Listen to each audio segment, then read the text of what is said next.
Hi. Sobrang the best yung yung Ilocos Sur, Ilocos Norte leg ng race.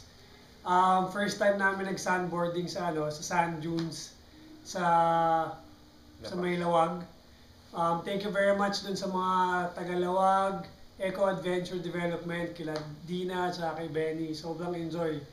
Nakakatakot pag tingin mo dun sa hill, pero once you get the feel nung board, tsaka nung speed, okay na. Pero, syempre, ang dami ko pa rin wipe out, tsaka ang mga semplang dun sa downhill na sandboarding. Pero the best, punta kayo ng Lawag and contact yung lead for the sandboarding.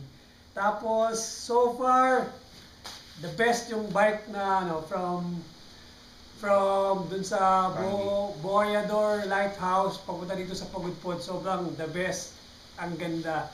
Pero sobrang hirap, sobrang lakas ng hangin. First time ko nag-bike ng ganong klaseng headwind, crosswind, lahat na ng klaseng wind. Pero mawawala yung pagod mo, sobrang okay yung view, may rainbow in between the mountains. Tapos pag downhill, pagkana namin, kita mo na yung Pacific Ocean, saka sobrang majestic yung view. Yung Patapat Bridge, Viaduct, sobrang ganda. So, the best so far. Congratulations, Farmaton, sa buong team, Nene, mga marshals, drivers, at mga EMT. Nasa dulo na tayo ng race. So, 3 days to go. Kita-kits sa Baguio. Karen, I'm going home. I love you.